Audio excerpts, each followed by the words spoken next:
ఇల్లందు పట్టణంలో పర్యావరణ పరిరక్షణ కోసం ప్రతి ఒక్కరూ కృషి చేయాలని ఎమ్మెల్యే కోరం కనకయ్య తెలిపారు.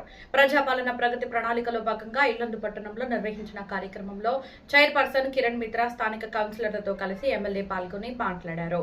పట్టణంలో పల్లెలతో పోల్చుకుంటే కాలుష్య ప్రభావం ఎక్కువగా ఉంటుందని, ప్రతి ఒక్కరూ అవకాశం ఉన్న చోట మొక్కలు పెంచేలా చూడాలని, మన ఇంట్లో పిల్లలతో మొక్కలు పెంచి వారిలో అవగాహన కల్పించి చెట్లు పెంచేలా కృషి చేయాలన్నారు. 2.5 సంవత్సరాల ప్రభుత్వ పాలనలో అనేక సంక్షేమ పథకాలను అమలు చేస్తూ ప్రజా సంక్షేమమే ధ్యేయంగా ప్రభుత్వం పనిచేస్తుందన్నారు. ఎక్కడా లేని విధంగా ప్రభుత్వం రేషన్ దుకాణాల ద్వారా సన్నబియ్యం అందిస్తుందని, హాస్టల్స్ లో చదువుకున్న విద్యార్థులకు కూడా సన్నబియ్యం అందిస్తూ తెలంగాణ ప్రభుత్వం ఆదర్శంగా నిలిచిందన్నారు. ప్రభుత్వం ఏర్పడిన 3 రోజుల్లోనే ఉచిత బస్సు ప్రయాణం ద్వారా మహిళలకు రవాణా సౌకర్యం కల్పించిందన్నారు. కార్యక్రమంలో 8వ వార్డు కౌన్సిలర్ రేఖా స్వరూప, ఎంఆర్ఓ ఖాసిం, కమిషనర్ సందీప్, పట్టణ అధ్యక్షులు బోర్లా సూర్యం, కోఆప్షన్ సభ్యులు మడుగు సాంబమూర్తి, వార్డు కౌన్సిలర్లు, ప్రజాప్రతినిధులు, అధికారులు తదితరులు పాల్గొన్నారు. ఈ సమావేశాన్ని, ఈ సందర్భాన్ని ఉద్దేశించి స్థానిక తహసీల్దార్ గారిని మాట్లాడవలసిందిగా కోరుచున్నాం.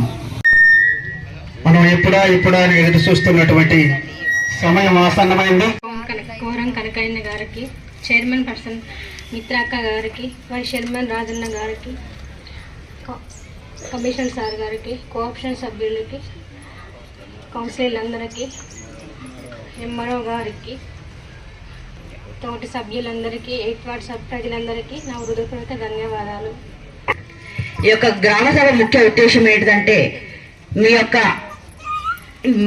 గ్రామంలో ఉన్న అంటే మీ ఇంటి ముందు పరిసర ప్రాంతాలు పరిశుభ్రంగా ఉంచుకోవడం. అంటే మీ ఇంటిని ఎలాగైతే శుభ్రంగా ఉంచుకుంటారో కాలువలను కూడా అలాగే శుభ్రంగా ఉంచుకోవాలి. అంటే మనం గిన్నెలు తోముకునేటప్పుడు, శుభ్రం చేసుకునేటప్పుడు వచ్చిన వేస్ట్ని, తడిని పొడిని వేరు చేయాలి. అంటే తీసుకుపోయి కాలువ మనది కాదుగా, కాలువలు పడేస్తే వాళ్ళే చేసుకుంటారు, లేకపోతే లేదన్నట్టుగా వదిలిపడేయకుండా ఆ కాలువను శుభ్రం చేసుకునే బాధ్యత కూడా మనదే. అంటే మన ముందు, ఇంటి ముందు, ఎవరింటి ముందు కాలువ వాళ్ళు శుభ్రం చేసుకుంటే మొత్తం కాలువ, మీ ఏరియాలో ఉన్న కాలువ అంటే శుభ్రంగా ఉంటుంది. ఆ పరిశుభ్రంగా లేకపోవడం వల్ల వాటి మీద వాళ్ళ దోమలు, ఈగలు అన్ని కూడా వచ్చి మనల్ని కుడతాయి, మన మీద వాళ్తాయి. కాబట్టి లేని రోగాల జబ్బులను కొని తెచ్చుకున్న వారం అవుతాము. ఈ రోజున్న మన గవర్నమెంట్ హాస్పిటల్ అందుబాటులో ఉన్నాయి, కానీ విపరీతమైన జబ్బు ఏదైనా వస్తే ప్రైవేట్ హాస్పిటల్కి సజెస్ట్ చేస్తారు.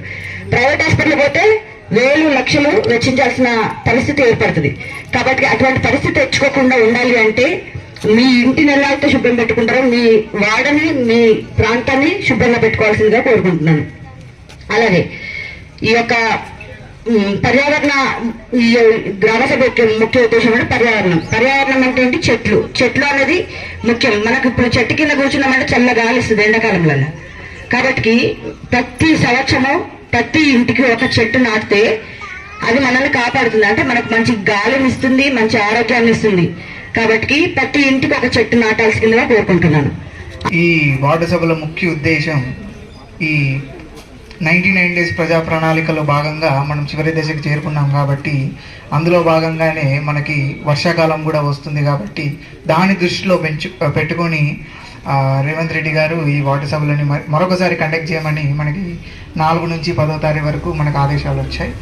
అందులో భాగంగానే మనం ఈ వార్డు సభలని జరుపుకుంటున్నాం. సో ముఖ్యంగా మనం వర్షాకాలం సన్నద్ధత గురించి మనం ఇక్కడ మాట్లాడతాం. అందులో భాగంగానే మనం డీసిల్టేషన్ ఆఫ్ డ్రైన్స్, అంటే మనం ఏ చెత్త కూడా కాలువలో వేయకూడదు. మీరు ఏ చెత్త ఉన్నా మీ ఇంట్లో దగ్గర పెట్టుకోండి, అది మీ బాధ్యత.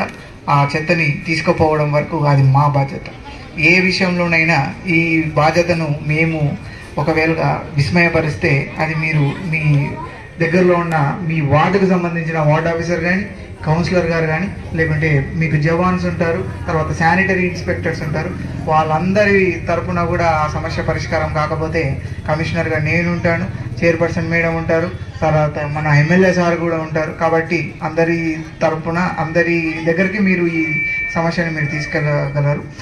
అలాగే ఇంకొకటి ఏంటంటే, మనం వాటర్ స్టాగ్నేషన్ చేస్తూ ఉంటాం. మాన్సూన్ అప్పుడు, మన వర్షాకాలం అప్పుడు మనకు తెలియకుండానే కొన్ని ప్లేసెస్లో వాటర్ నిల్వ ఉండిపోతుంటుంది. సో దాన్ని మనం ఎప్పటికప్పుడు క్లీన్ చేసుకుంటూ ఉంటే మన హెల్త్కే మంచిది. ఎందుకు అలా క్లీన్ చేయాలి సార్, ఆ వాటర్ స్టాగ్నేట్ ఎప్పుడు ఉండేదే కదా అంటే, ఈ వర్షాకాలంలో మలేరియా, డెంగ్యూ, కలేరా, డయేరియా, ఇంకా వివిధ రకమైన వాటర్కి సంబంధించిన వ్యాధులు అనేవి వస్తూ ఉంటాయి. వీటిని అన్నిటికీ మూలం కూడా ఈ వాటర్ స్టాగ్నేషన్. ఆ వాటర్లో అవి లార్వే అంటే అవి గుడ్లు పెట్టేసి ఒక బ్రీడింగ్ సీజన్ లాగా, ఇది మనం ఎలాగైతే మొక్కలని మనం ఎలా ఇప్పుడు జూన్లో పెట్టుకొని ఆగస్టులో ప్లాంటేషన్ ఎలా అయితే చేస్తామో దానికన్నా ముందే ఒక వారం 10-20 రోజుల్లో అవి మస్కిటోస్ కానీ ఈ హౌస్ ఫ్లైస్ కానీ ఇవన్నీ వచ్చేసి మన పిల్లలకి, మన వార్డు మెంబర్లకి, మిగతా వార్డు ప్రజలకు కూడా అందరికీ కూడా ఇవి చాలా ఆరోగ్యానికి హానికరం. కాబట్టి ఇది మీరు రెట్టింపు మీరు పే చేయాల్సి ఉంటుంది. మీరు హాస్పిటల్లో బిల్లులకి దానికి దీనికి మళ్ళీ తిరగాల్సి ఉంటుంది. సో దీంట్లో ఏమవుతుందంటే కొంతమందికి ఓటు ఇంట్లో ఒక 4-5 ఉంటే ఒక ఓటు ఒక బూత్లో ఉంటుంది, ఇంకో బూత్లో ఉంటుంది, అట్లా రకరకాల బూత్లో ఉంటాయి. కాబట్టి అట్లా అందరికీ కలిపి ఒకటే బూత్లో ఓటు ఉండాలనే ఉద్దేశంతో ఎస్ఐఆర్ని రూపొందించారు. దీంట్లో భాగంగా ఇప్పటివరకు మా BLOs me door to door వచ్చేసి 80% వరకు పూర్తి చేశారు. ఇంకొక 20% మిగిలిపోయి ఉన్నది. దీంట్లో మీరు చేయాల్సింది ఏం లేదండి. 40 సంవత్సరాలు దాటి ఉండి 2001లో ఓటు ఎక్కడైతే ఉందో మిగతా వాళ్ళని కూడా 2001తో అనుసంధానం చేసి ఆ ఓటుని మెర్జీ చేస్తారు. దాంట్లో చేయడం వల్ల ఏంటంటే మనకి డూప్లికేట్ ఓటర్స్ కూడా రద్దు అవుతాయి. ప్రతి వ్యక్తికి ఒకటే ఓటు ఉండాలి. 1 ఇండియా 1 ఓట్ అనే కాన్సెప్ట్లో ఈ ఎస్ఐఆర్ని రూపొందించారు. దానికోసం మా బిఎల్ఓస్ మీకు ఈ నెల 25 నుంచి జూన్ జూలై 24 వరకు డోర్ టు డోర్ వస్తారండి. వచ్చినప్పుడు వాళ్ళకి మీరు ఇంట్లో అందుబాటులో ఉండండి. మీరు లేకపోతే ఇంట్లో ఎవరికన్నా ఒకరికి మీ ఉన్న పాత కార్డులు 2001 ఓటర్ ఐడి కార్డు కావచ్చు, లేకపోతే నెంబర్ కావచ్చు, ఏదైనా మీ తల్లిదండ్రులు కావచ్చు, ఎవరైనా అందుబాటులో ఉంచి మిగతా వాళ్ళే చెప్తే దానికి 2001 దానికి దీన్ని అనుసంధానం చేసి మీ అందరినీ కలిపి ఒకటే బూత్ కిందకి తెస్తారు. ఒకటే బూత్ కిందకి తీసుకురావడం వల్ల మీ అందరికి ఒకటే బూత్లో ఓటు వస్తుంది, డూప్లికేట్ ఓటు అవ్వకుండా ఉంటుంది. కొంతమందికి డౌట్ అవచ్చు, సార్ నేను ఇక్కడ ఓటు ఉంది, నాకు ఖమ్మంలో కూడా ఓటు ఉంది అని. మీరు 2 చోట్ల ఓటు ఉన్నా కూడా మీకు ఇక్కడ ఓటు కావాలి అక్కడ కావాలనేది మ్యాపింగ్ చేసిన తర్వాత మీరు చెప్తే 2 ఓట్లు ఉన్నట్టు మాకు కనిపిస్తాయి. అక్కడ వేరే చోట ఎక్కడ ఓటు ఉంది, ఏ పోలింగ్ స్టేషన్లో ఉంది, ఏ బూత్లో ఉంది, బిఎల్ఓ ఎవరు, అన్ని వివరాలు వస్తాయి. మీ దగ్గరకు వచ్చిన బిఎల్ఓ పూర్తి వివరాలు ఇస్తారు. పలానా చోట ఓటు ఉందమ్మా, మీకు ఇక్కడ కావాలా అక్కడ కావాలా అని నిర్ధారించుకొని అని చెప్తారు. చెప్పినప్పుడు మీకు దాంతోపాటు మీకు ఓటు ఎక్కడైనా ఒక చోట కావాలన్నప్పుడు 2 ఓటు తీసేయడం కోసం ఫామ్ 7 ఇస్తారు. ఫామ్ 8లో మీరు పూర్తిగా వివరాలు నింపించేస్తే ఒక ఓటు తొలగిస్తారు. అలానే కొత్త ఓటర్గా ఎవరైనా రాకపోతే ఫామ్ 6 ఇస్తారు. ఫామ్ 6లో మీరు కొత్త ఓటర్గా నమోదు చేసుకొని బిఎల్ఓకి ఇవ్వచ్చు. లేదు మీరు ఆన్లైన్లో కూడా కొత్త ఓటు నమోదు చేసుకోవచ్చు.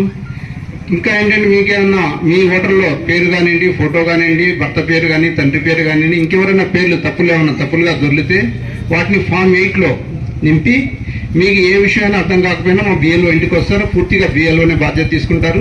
వారు మీ దగ్గర నుంచి 5 పైసలు తీసుకోరు. ఓన్లీ ఓటీపీ ఒకటి అడుగుతారు. మీ నెంబర్, ఫోన్ నెంబర్ ఏదైతే ఉందో ఓటీపీ అడుగుతారు. ఓటీపీ అడిగినప్పుడు అతను బిఎల్ఓనా కాదు అనేది ఒకసారి కన్ఫర్మ్ చేసుకోండి.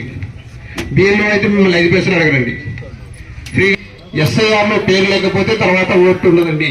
ఎస్ఐఆర్లో తప్పకుండా మీరు పేరు నమోదు చేసుకోవాలి. ఎస్ఐఆర్లో ఒకసారి నమోదు కాలేదు అంటే పర్మనెంట్గా ఓటు పోతుంది. దీన్ని దృష్టిలో ఉంచుకొని ప్రతి ఒక్కళ్ళు ఓటుని నమోదు చేసుకోవాలండి. ఇప్పుడే వార్డ్ ఆఫీసర్ కావచ్చు, లేకపోతే కమిషనర్ కావచ్చు, వివరంగా పర్యావరణం గురించి వివరంగా చెప్పడం. అంటే పట్టణానికి పల్లెకి చాలా తేడా ఉంటుంది పర్యావరణం. ఇక్కడ ఇరుకు సందులు ఉండటం వల్ల సరైన గాలి రాక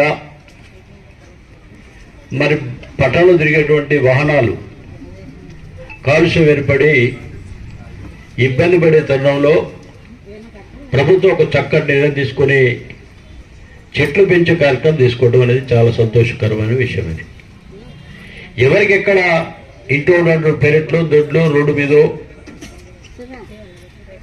స్థలాలు ఉంటాయి, దాంట్లో ఒక చెట్టు నాటే కార్యక్రమం చేయమని చెప్పి ప్రభుత్వం చిన్న ఆదేశాలు ఇవ్వటం.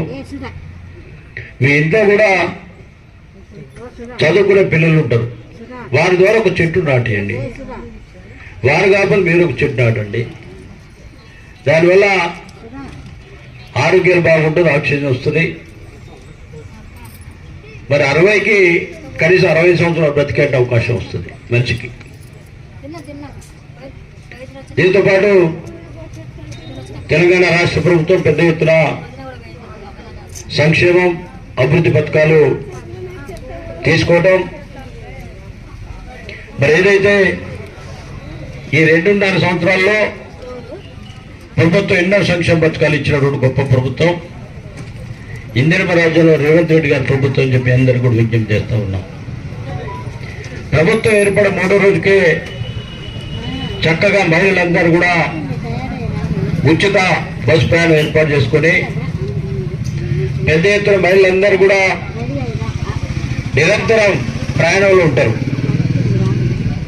ఖమ్మం వెళ్ళాలన్నా, మహిబాద్ వెళ్ళాలన్నా, లేకపోతే కొత్తగూడ వెళ్ళాలన్నా, సామాన్లకు పోవటం కానీ, లేకపోతే బట్టలు పోవటం పోతే పెళ్లి బట్టలు కానీ, రకరకాల హాస్పిటల్కి పోవటం కానీ, ఇవన్నీ కూడా పైసలతో కూరుకున్నట్టు వ్యవహారం. ఇది డబ్బులు ఉంటేనే బస్సు ఎక్కాలి.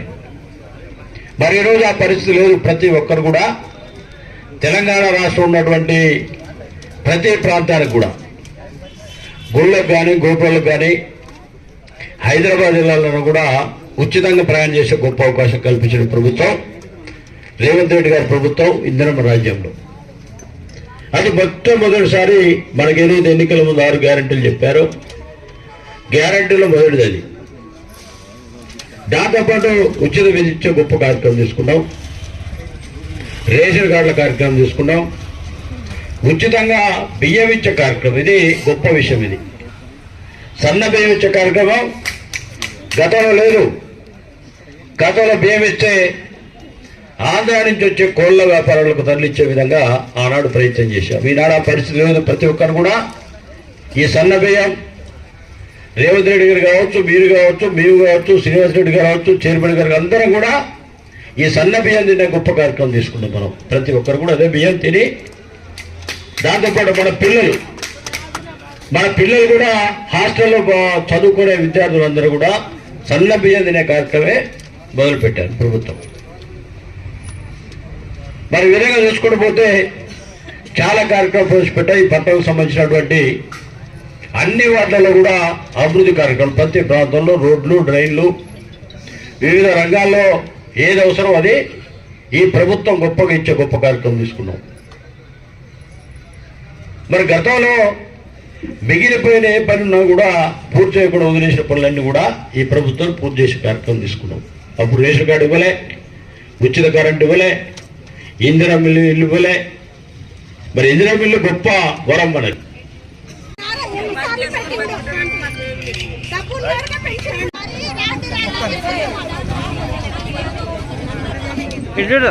జరుగుతుంది